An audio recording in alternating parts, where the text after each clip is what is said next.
여러분은 어떤 자산에 투자하고 계십니까? 주거용 부동산, 상가, 미국 주식, 비트코인, 금, 각자 자신이 믿고 자신의 상황에 맞다고 생각하는 다양한 자산들을 선별해서 투자할 겁니다. 그런데 여러분, 만약 여러분이 투자하고 있는 그런 자산들이 대부분 없었던 5천년 전 과거로 간다면 여러분은 어떤 투자를 하시겠습니까? 그때는 당연히 주식도 없고 비트코인도 없고 땅과 금, 곡식, 그리고 대부업 정도가 투자 대상의 전부였을 겁니다. 자, 그럼 그런 상황이 되었을 때 여러분은 어떤 방식으로 부를 축적할 수 있을까요?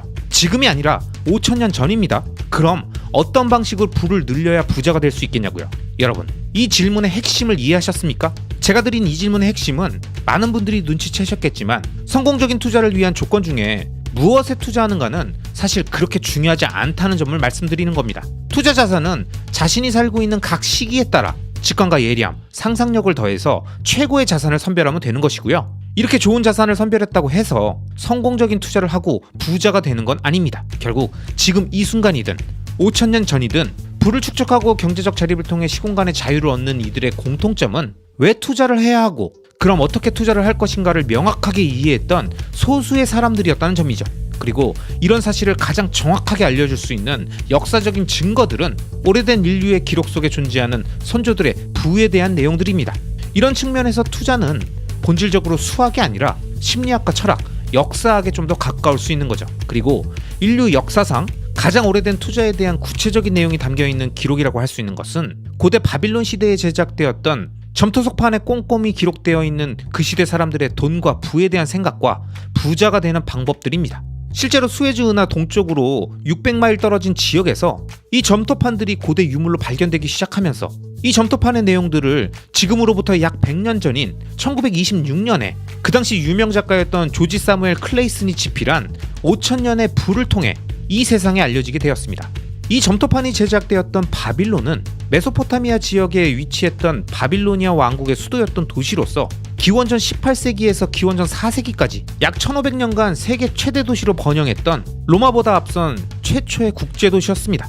그렇다 보니 바빌론은 동시대의 가장 유복한 도시였고 당연히 시민들은 돈의 가치를 정확히 이해하고 돈을 벌고 관리했고 돈으로 더 많은 돈을 버는 방법들에 관심이 많아서 다양한 금전관리법을 갖고 있었다고 합니다.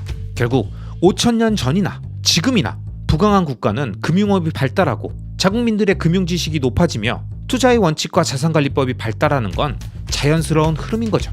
그렇다 보니 그 당시에도 많은 사람들이 부자가 되기를 꿈꾸고 도전했으나 잘못된 투자 방식과 마인드로 인해서 실패하고 좌절하고 낙담하는 사람들도 있고 어려운 환경에서 태어나고 살았지만 올바른 부에 대한 철학과 투자 플랜을 바탕으로 장기적 우상향 구조를 갖춘 부의 사다리를 만들어 경제적 자립을 이루고 시공간의 자유를 얻은 사람들이 생겨난 거죠. 그리고 이제는 시간이 한참 지난 바빌론이라는 고대 도시의 영광은 모두 사라졌지만 그 당시 사람들의 그 지혜는 점토판 위에 꼼꼼하게 기록되고 보존돼서 오늘날의 우리들이 책으로 고대인의 지혜를 살펴볼 수 있게 된 겁니다. 근데 여러분, 정말 놀라운 사실은 5천년 전 사람들이나 지금 사람들이나 투자의 대상만 바뀌었을 뿐 성공하는 사람들의 투자 마인드와 투자에 대한 철학은 정말 놀라울 정도로 똑같다는 점입니다. 그렇기 때문에 이번 영상은 5천년의 부에 담겨있는 내용들 중에서 구독자님들께 가장 도움이 될 만한 바빌론에서 가장 부유한 사람 아르카드에 대한 우화를 중심으로 설명드리겠습니다. 자, 그럼 함께 들어보시죠. 옛날 바빌론에 반시르라는 한 인물이 있었습니다. 그는 바빌론의 마차 제조업자로 한때는 많은 돈을 벌어본 적도 있지만 지금은 부자하고는 완전히 멀어진 신세가 되었죠. 어느 날 반시르는 어린 시절 친구였던 코비와 함께 이런저런 신세 한탄을 하게 됩니다. 아니, 주변에 돈이 이렇게 널려 있는데 우리는 왜 아무것도 가진 게 없는 거야? 친한 친구가 은하 두입만 빌려달라고 하는데도 왜 우린 빌려줄 돈이 없는 거냐고. 도대체 우리는 언제까지 이렇게 일하고 또 일하는 삶을 살아야 하는 거야? 깝깝하다. 이렇게 신세 한탄을 하던 그들은 평생 부자가 되고 싶다는 생각만 했지 한 번도 부를 얻는 방법을 찾으려고 해본 적이 없이 막연히 열심히만 일했다는 걸 알게 된 거죠. 그러면서 자신들은 못했지만 돈을 많이 번 사람들이라면 비결이 있지 않을까? 라는 생각이 들면서 어린 시절 비슷한 처지였던 친구였다가 지금은 바빌론의 최고의 부자가 된 아르카드를 찾아가서 부를 가질 수 있는 비법을 전수해달라고 하기로 합니다. 그들의 어린 시절 친구였던 아르카드는 바빌론뿐만 아니라 먼 나라들까지 이름이 널리 알려져 있는 최고의 부자였습니다. 그는 매년 많은 돈을 지출했지만 쓰는 것보다 더 많은 돈을 벌었기 때문에 막대한 부가 자라나고 있는 거부였죠. 그런데 그 당시 대부분의 사람들은 그가 큰 부를 쌓게 된 것을 행운이라고 생각하며 부러워했습니다. 하지만 아르카드는 늘 가난한 사람은 부를 만드는 방법을 알려고 하지 않거나 알아도 실천하지 않는다라고 말하면서 행운으로 부가 오고 가는 게 아니라고 비관적이고 냉소적인 사람들을 꾸짖었습니다.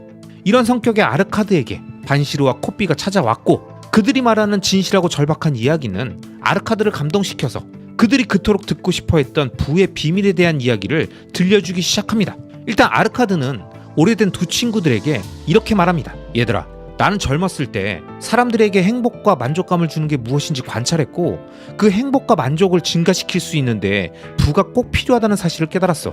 부는 가족들을 더 많이 웃게 할 수 있고 좋은 음식을 먹고 건강하게 살 수 있게 해주는 거야. 멀리까지 여행을 하면서 많은 기회와 행복감도 주잖아. 이것을 깨닫고 나서 세상에서 꼭 남부럽지 않은 부자가 되겠다고 결심했지. 그래서 나는 일단 다른 특별한 능력이나 재주는 없으니까 점토판 만드는 일부터 시작하면서 반드시 부자가 되기 위한 방법을 공부해야 한다고 생각했어. 그러던 어느 날 위대한 대금업자 알가미슈가 나에게 방대한 책인 제9법전 범토판 제작을 요청했어. 근데 그가 워낙 무리한 일정을 요구해서 내가 일정에 맞춰 그것을 다 하는 대가로 돈 대신 부자가 되는 방법을 알려달라고 했지. 그렇게 나는 대금업자 알가미슈에게 돈을 버는 방법을 듣게 된 거야. 자, 여러분, 오랜만에 옛날 이야기를 듣는 느낌으로 쭉 따라오고 계셨죠? 재밌죠? 자, 지금부터가 핵심입니다. 바빌론의 유명한 대금업자였던 알가미슈가 점토판 제작자였지만 패기가 있었던 젊은 시절 아르카드에게 돈의 속성과 돈을 관리하는 방법의 핵심을 설명해주는 가장 중요한 내용이 나오니까요. 지금부터 초집중해서 들어보시기 바랍니다. 알가미슈는 나의 부탁에 따라서 돈을 버는 방법에 대해서 알려주기 시작했어. 그는 이렇게 말했지. 돈이란 나를 위해 일하는 노예라네. 그 노예가 벌어들이는 돈은 노예의 자식이니까 그 역시 나의 소유가 되지. 하지만 자네는 지금까지 자네의 모든 돈을 누군가에게 줘버렸기 때문에 가난한 걸세. 모은 돈을 누군가에게 계속 줘버리면 정작 자신에게는 돈을 주지 않았던 거야. 그렇게 되면 누가 돈의 노예인 거지? 부자가 되려면 돈을 쓰지 않고 모은 돈, 즉 노예를 만들어야 하고 그 자손들과 함께 돈을 벌게 해야 하네. 이것을 실천하면 자네가 원하는 그 부를 얻게 될 걸세. 자, 그러면 노예는 어떻게 만들면 될까? 자기가 버는 돈의 일부를 모으면 되는 거야. 그 일부의 규모는 버는 돈의 10분의 1이야. 그 노예를 일하지 않게 하고 땅속에만 묻어놔도 지금 자네가 벌었던 1년만큼의 돈이 생기지 않겠나? 이 돈이 앞으로 자랄 돈나무의 씨앗이지. 돈나무는 일찍 심을수록 더 빨리 자란다는 거네. 성실하고 꾸준하게 10분의 1을 모은 저축이라는 비료와 물로 돈나무는 반드시 크게 자랄 걸세. 나는 그 후로 월급을 받을 때마다 10분의 1을 떼내서 소중하게 간직했지. 그렇게 12개월이 지난 어느 날 알가미슈가 나를 찾아와서 지난 1년 동안 모은 돈으로 무엇을 했냐고 묻길래 나는 벽돌 제조업자인 아즈무르가 먼 바다로 나가 희귀보석을 구해서 그걸 판 돈을 수익으로 나누자는 제안에 동업을 했다고 말했어. 그랬더니 알가미슈가 이렇게 말하더군. 어떻게 보석을 사는 일을 그 일과 전혀 관련 없는 일을 하는 벽돌 제조업자한테 의뢰했단 말인가? 별자리를 제빵업자한테 물어보러 갈 거야? 자네의 돈 노예들은 사라졌다네. 앞으로 보석에 관한 조언이 필요하거든. 보석 상인한테 가고 양에 관해서 물으려면 양치기한테 가서 묻고 밀가루에 대해 묻고 싶거든 빵을 굽는 상인에게 가야 한다는 말일세. 그러니까 조심하게. 돈을 키워본 경험이 없는 사람들의 말을 듣는 것은 그 의견이 틀렸다는 걸 스스로 확인하는 수업료만 치르게 되는 걸세. 결국 알가미슈가 말한 대로 아즈무르가 사온 보석은 가치가 하나도 없는 돌조각이었어. 내 돈나무의 씨앗을 모조리 잃어버린 거지. 그래서 나는 또다시 10분의 1을 모으기 시작했어. 그리고 12개월 후 알가미슈가 다시 찾아왔어. 나는 이번엔 방패 제조업자인 시미야비가 청동을 사는데 투자했고 넉 달마다 이자를 보내온다고 말했어. 알가미슈는 그 이자로 무엇을 했냐고 묻길래 나는 빵을 사고 친구들과 가족을 초대해서 만찬을 즐겼다고 했어. 돈이 부족해서 그동안 못했던 걸 누렸다고 말이야. 그랬더니 알가미슈는 내가 저축의 자식들을 먹어치우고 있다고 하면서 이렇게 말하더군. 아직 돈을 쓸 때가 아니네. 돈이 돈의 자산을 셀 수 없이 낳을 때까지 기다려야 해. 그렇게 해야 황금노예 군단을 얻게 되는 거네. 웃고 즐기는 건 마르지 않는 돈의 물줄기를 키워냈을 때 그때 저절로 즐길 수 있게 된다네.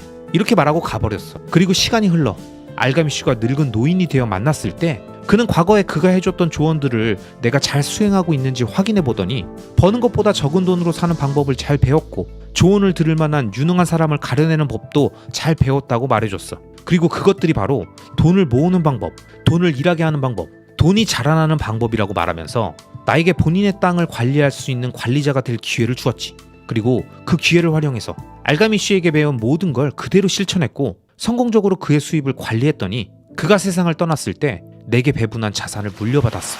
여러분, 이 이야기를 들은 분들은 아마 두 가지 유형으로 소감이 갈리실 겁니다. 1번, 뭐 대단한 방법이 있는지 들어봤더니 결국 돈 많은 사람 잘 만나가지고 유산 물려받았구만. 결국 인생 운빨이지 뭐. 2번, 결국 부자가 되겠다는 확고한 신념과 의지가 현인에게 조언을 들을 수 있는 기회와 그 조언을 듣고 하나씩 실행하고 유지했던 그 마인드가 준비된 사람으로 만들어준 거네. 아마 이런 두 가지 반응이지 않을까 생각해보면서 우리 채널의 구독자님들께서는 대부분 2번의 마인드로 생각하실 거라고 봅니다. 암튼 대공업자였던 알가미 씨가 알려준 수입의 10분의 1을 투자금으로 확보해 돈을 자신을 위해 일하는 노예라고 생각하고 그 노예가 제대로 일할 수 있게 배치해서 그 노예가 자식을 낳고 또 자식을 낳아 엄청난 노예 군단이 구축될 때까지 돈을 쓰지 말고 기다려야 한다는 말이 매우 인상적이었습니다. 결국 5천년 전 가장 찬란한 역사의 도시에 살고 있었던 위대한 금융가의 부를 향한 투자 플랜은 현재를 즐기기 위해 소비하지 말고 자신의 소득의 최소 10분의 1을 미래의 나를 위해 장기적 관점을 갖고 우상향 구조가 확실한 자산에 투자해서 자신들만의 노예를 만들어라. 그리고 그 자산이 리스크를 시간에 녹여 수익으로 치환해주는 노예들의 자식들까지 낼름낼름 팔아넘기지 말고 그 자식의 자식까지 자신을 위해서 일하는 위대한 황금노예 군단으로 만들어라. 그렇게 위대한 황금 군단이 만들어지면 돈을 써도 줄어들지 않는 거대한 물줄기가 형성될 것이다 라고 돈을 노예라는 비유를 통해 중요성을 강하게 인식시켜주고 있습니다. 그리고 이 플랜의 핵심은 노예라고 표현한 자산이 또 다른 노예를 낳는, 즉 패시브 인컴을 형성할 수 있는 자산을 확보했느냐가 자산의 안정적인 증식에 매우 중요한 의미가 있다는 것을 설명하는 거죠.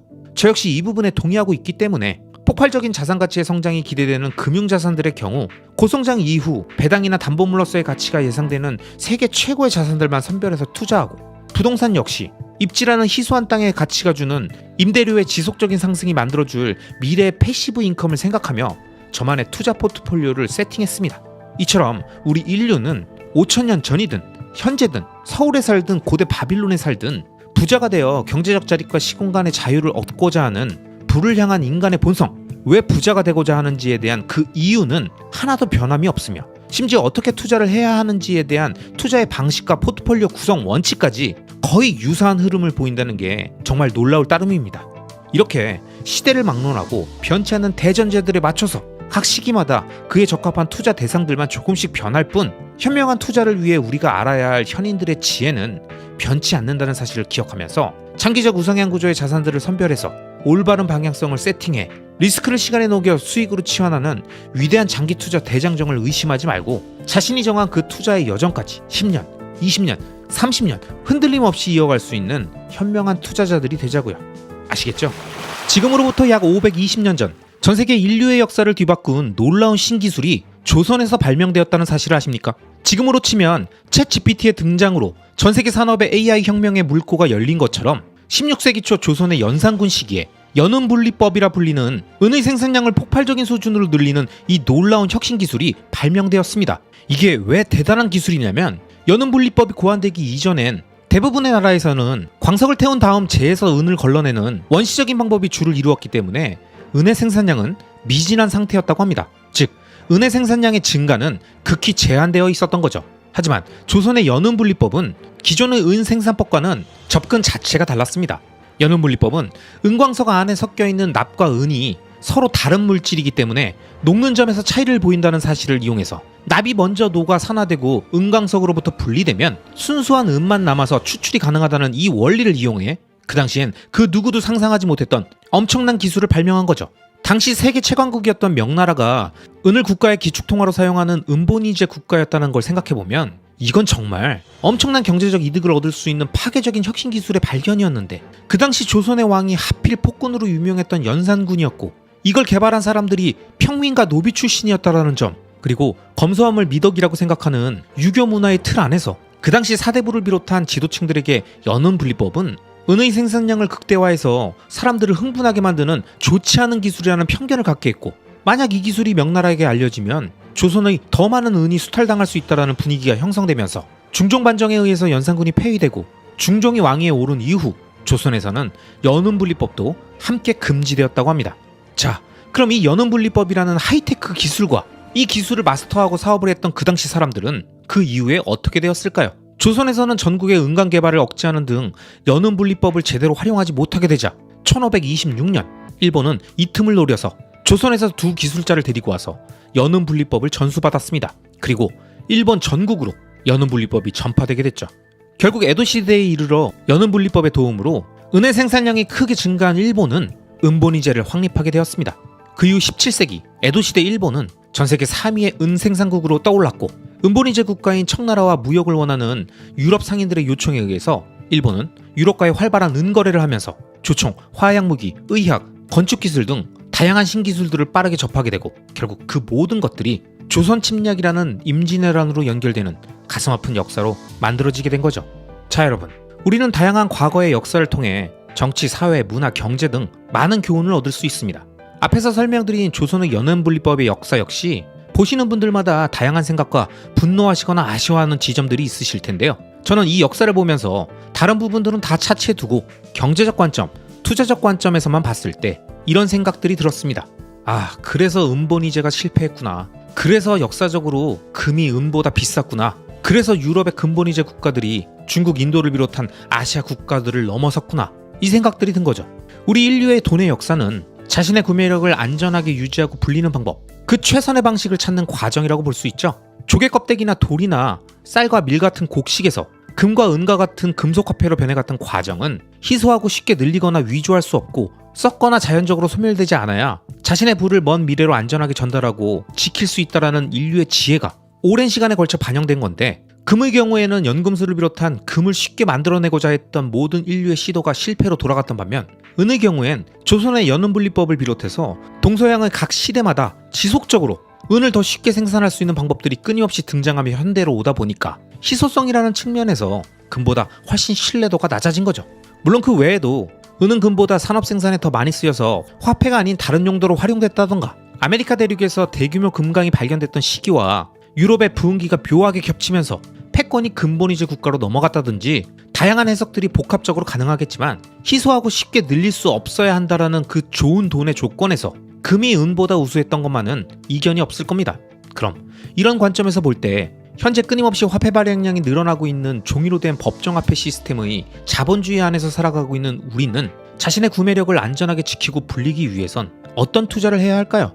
물론 투자의 정답은 없고 각자의 나이와 환경, 결혼, 유무, 재무 상태 등의 상황에 따라 일률적인 해답을 말할 수는 없겠지만, 적어도 이 모든 것들을 아우를 수 있는 변치 않는 진리는 쉽게 늘어날 수 없는 희소한 자산이어야 한다. 폭발적인 생산성 향상을 가지고 오는 자산이어야 한다. 이 두 가지에는 대부분 동의하실 겁니다.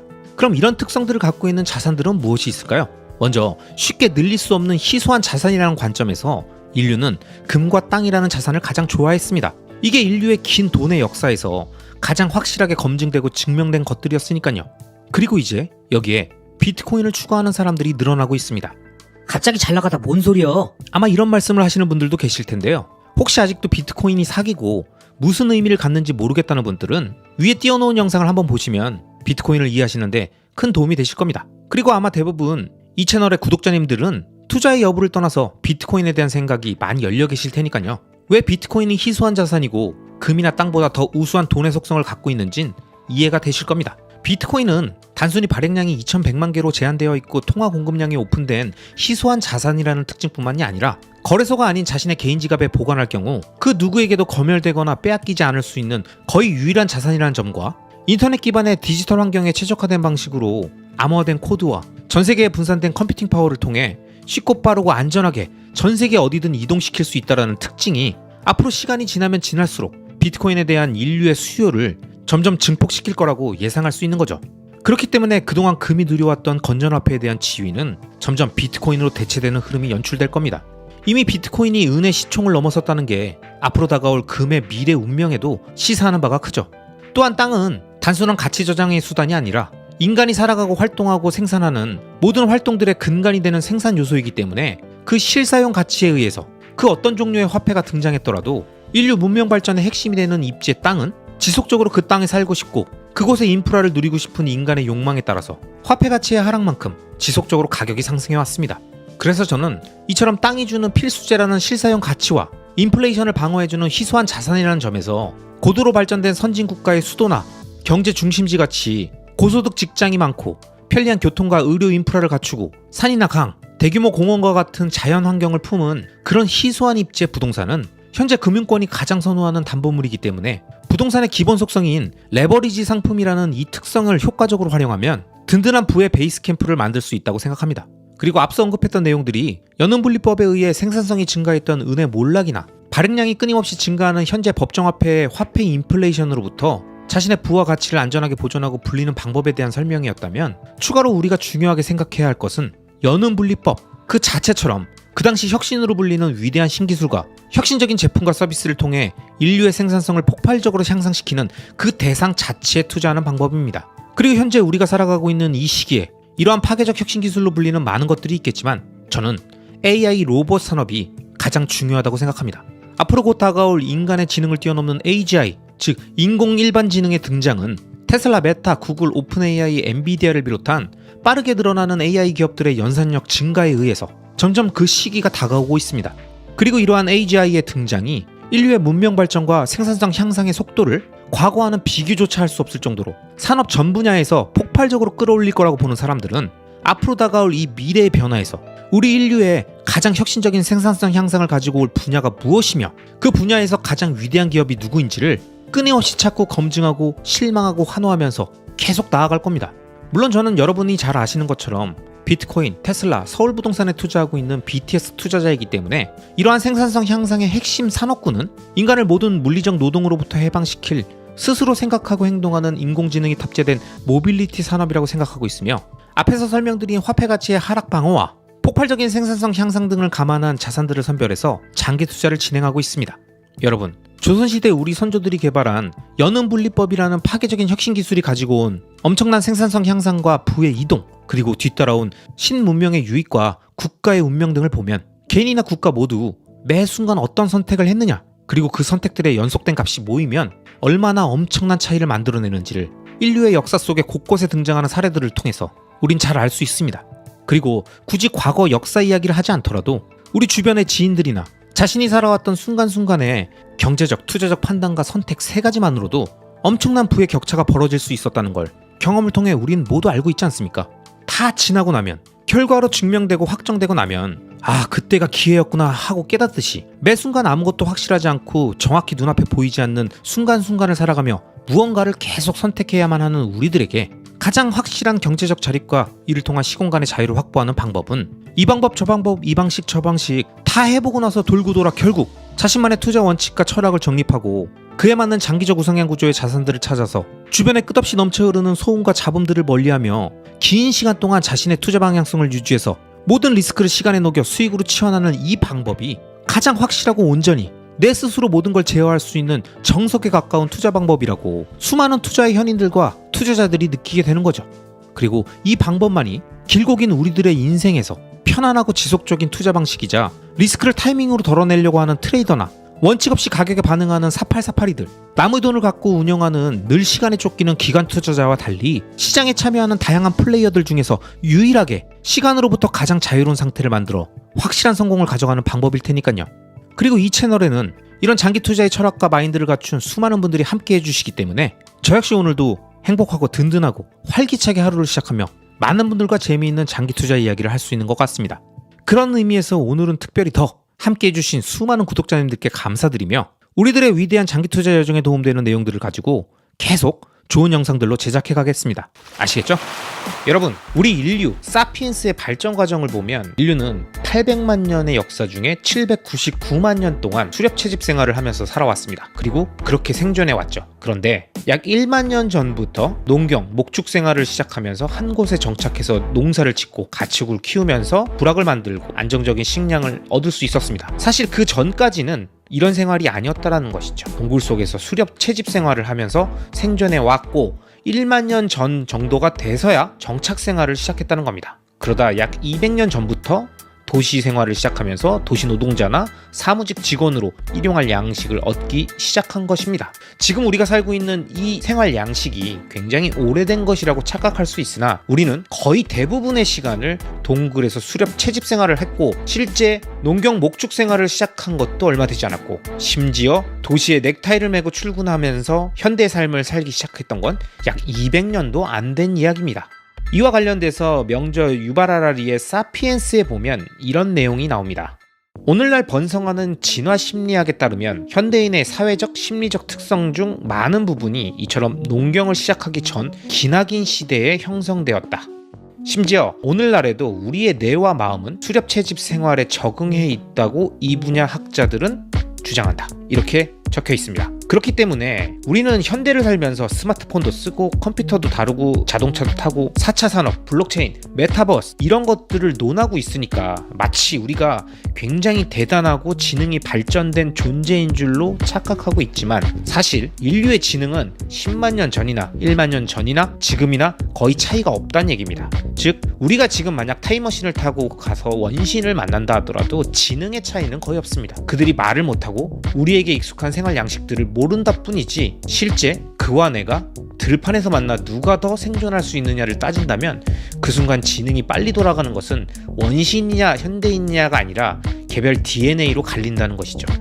오히려 우리가 경계하고 인정해야 되는 건 우리의 DNA 안에는요 799만 년 동안 수렵 채집 생활을 해왔던 시절의 생존 본능이 200년 전부터 시작됐던 현대 문명보다 훨씬 크게 남아있다는 점입니다. 즉 우리는 원시인의 DNA를 아직도 굉장히 많이 갖고 있고 거기서 크게 진화하지 못했다는 사실입니다. 결국 우리의 본능은 어제까지 아니 지금까지도 수렵 채집인이라는 의미입니다. 지금 내가 잘났다고 이야기하고 떠들고 마치 현대 문명의 이기를 원래부터 사용하고 잘 다룰 수 있었던 것처럼 그리고 내가 생각하는 모든 것들이 굉장히 스마트하다고 착각하고 있지만 사실 우리 모두는 원시인의 DNA를 갖고 현대를 살아가고 있을 뿐입니다. 이와 관련돼서 제가 좋아하는 우성님 브라운스톤님의 명저 부의 본능에 보면 이와 관련된 내용이 조금 더 자세히 다른 방식으로 설명이 되어 있습니다. 어느 똑똑한 원시인의 죽음이라는 챕터에 나와 있는 내용입니다. 원시인은 하루하루 살아남을 수 있도록 근시안적 행동을 하는 게 유리했다. 원시 시대에도 장기적 안목을 가지고 짐승을 키워서 잡아먹자고 주장하는 똑똑한 원시인이 있었을 것이다. 그러나 그는 아마도 동료들에게 사기꾼 취급을 받고 굶어 죽었을 게 분명하다. 그 바람에 그의 똑똑한 유전자는 현대인에게 전달되지 못하고 말았다. 그래서 우리는 근시안적 본능을 가지게 된 것이다. 이렇게 적혀 있습니다. 결과적으로 오늘날의 대부분의 사람들은 장기 교육에 투자하지 못하고 적금 대신 로또를 좋아하고 기다리는 대신 당장 신용카드로 내일의 풍요를 당겼으며 장기 투자보단 단기 투자를 좋아한다. 그리고 영락 없이 재테크에 실패하고 마는 것이다 라고 적혀 있습니다. 결국 정리하면 우리의 멘탈은 아직도 원시인이고 그 누구도 여기서 자유로울 수 없다라는 이야기를 유발하라리의 사피엔스와 브라운스톤님의 부의 본능에서 동일하게 이야기하고 있는 것입니다. 그리고 우리는 이걸 인정해야만 전략이라는 걸 세우고 투자를 할 수 있습니다. 자 여러분, 지금 위에서 이야기한 것처럼 800만 년의 역사 중에 799만 년이 구석기 시대였고 799만 년 동안 동굴에서 수렵 채집 생활을 했었고 약 1만 년 전부터가 돼서야 농경 목축 생활을 시작했다라는 점, 그리고 우리의 현대 문명, 지금 우리가 당연하다고 느끼고 있는 이 모든 것들은 200년밖에 되지 않았다라는 걸 생각한다면 DNA가 쭉 진화해오는 진화의 속도로 봤을 때 우리는 799만 년 동안 일어났던 우리의 DNA를 그대로 갖고 있다고 생각하는 게 가장 합리적이지 않을까요? 자 여러분, 그럼 우리가 원시인인 것을 인정했다고 합시다. 그리고 현대사회는 맹수의 위협과 질병으로부터 매우 안정된 사회니까 물론 다른 종류의 맹수들이 있죠. 그 맹수들로부터 우리의 자산과 자신 그리고 가족을 지켜야 되는 게 굉장히 중요하지만 어쨌든 말 그대로 맹수의 위협과 질병의 위험은 많이 사라진 게 맞습니다. 그럼 우리가 끊임없이 정신줄을 잡고 생각해야 되는 건 뭘까요? 그건 바로 내가 생각하는 그것이 수렵 채집인의 마인드인가? 아니면 농경 목축인을 거친 현대인의 마인드인가? 이 부분입니다. 내가 무언가를 생각하고 투자의 행위를 하려고 할 때 또는 내가 새로운 도전을 하거나 목표를 정하고 추진해 나가려고 할 때 내 머릿속에 떠오르는 그것이 그 생각이 수렵 채집인의 마인드인지 아니면 현대인의 마인드인지 이 부분을 생각해야 합니다. 왜냐면 우리는 아무 생각 없이 하는 행동들은 DNA 안에 담겨있는 그대로 수렵 채집인의 행동일 가능성이 매우 높기 때문입니다. 그래서 끊임없이 이 부분을 체크해야 되는 것이죠. 자, 예를 들어 설명해 보겠습니다. 하루하루의 피로와 스트레스를 푼다면서 집에 돌아와서 음주와 예능 프로를 보면서 웃다 잠드는 행위, 이것은 수렵 채집인과 현대인 중에 누구에 가깝습니까? 또는 미래를 향해 그 누구에게도 빼앗기지 않는 지식을 자신의 머릿속에 계속 넣는 행위는 수렵 채집인의 행위입니까? 현대인의 행위입니까? 무엇이 더 본능에 가깝다고 생각하십니까?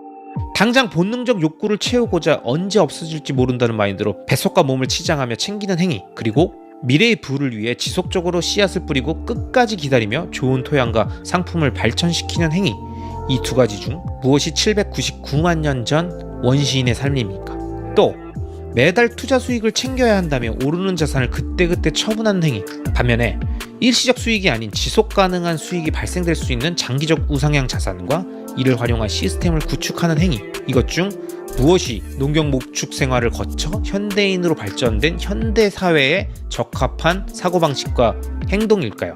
우리가 이것들을 구분하지 않는다면 마치 진화의 개념이 아닌 선택의 개념이라고 착각할 수 있습니다. 하지만 이것들은 엄밀히 진화적 관점에서 봤을 땐 자신의 생명에 위협을 느꼈던 시절, 즉 시간 선호가 굉장히 짧았던 원시인들에게 적합했던 행동에서 생명의 위협이 적어지고 안정적인 삶이 추구되면서 시간 선호를 점점 느리게 가져갈 수 있게 됐던 농경 목축과 현대인의 삶으로서의 진화 과정으로도 설명할 수 있기 때문입니다. 여러분, 자신이 원시인이 아니라면서 투자만 했다면 매번 수렵 채집을 하고 있다면, 그렇게 조금만 수익 나면 계속 채집 행위를 하고 있다면 당신은 원시인이 맞는 겁니다. 당신이 원시인이 아니라고 얘기할지 모르지만 당신의 행동은 이 그림에 나오는 원시인과 전혀 다르지 않습니다.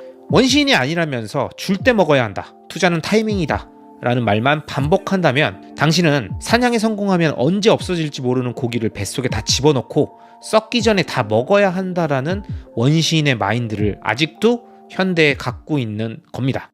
원시인과 현대인의 가장 큰 차이는 시간 선호가 굉장히 낮아졌다는 점이죠. 하루하루 생존의 위협이 사라진 지금도 단기적인 수익과 일시적인 먹거리를 향해서 테마주나 떡상코인만 찾아서 돌아다니고 있다면, 구조적 장점을 전혀 고려하지 않은 채 자산 간 수익률만 논하면서 고수익을 계속 쫓고 있다면 이제부터라도 시간 선호를 낮추고 동굴이 아닌 평야로 나와서 자신만의 투자 왕국을 만들어야 됩니다. 여러분, 여러분의 투자 왕국에는 어떤 자산들이 있습니까? 저의 투자 왕국엔 서울부동산, 테슬라, 비트코인 이 세 가지 자원이 있습니다. 그리고 저는 이 세 가지 자원들을 제 등 위에 올려놓고 거대한 저만의 문명을 만들고 있습니다. 여러분, 저와 같은 서울부동산, 테슬라, 비트코인이 됐던 그 무엇이 됐던 자신의 투자의 핵심이 되는 자산들을 원시인 마인드에서 선택한 것들이 아닌지 꼭 체크해보고 투자에 임해야 됩니다. 왜냐면 우리는 동굴이 아닌 현대에 살고 있기 때문이고요. 현대에 맞는 투자를 해야 되기 때문입니다. 여러분, 제가 이번 영상에서 이렇게 설명드렸음에도 불구하고 공포뉴스가 난무하며 세상이 어지럽다고 말하면서 동굴 안으로 다시 들어가려고 하신다면 이 영상을 꼭 한번 다시 봐주시기 바랍니다. 수렵 채집인의 삶은 미래가 없습니다. 지금 당장 동굴 밖으로 나와 리스크를 맞대고 시간 선호를 낮추며 자신의 미래를 책임질 수 있는 장기적 우상향 구조가 확보되어 있는 자산에 투자하셔야 됩니다. 그것만이 지금 현대를 살아가는 우리에게 가장 필요한 생존 법칙입니다. 이번 영상은 여기까지입니다. 영상이 마음에 드셨다면 리스펙 수고했다라는 마인드로 구독, 좋아요, 알람 설정까지 꼭꼭꼭 부탁드리겠습니다. 여러분의 구독과 좋아요가 저에게 큰 힘이 됩니다. 그럼 시청해주셔서 감사합니다.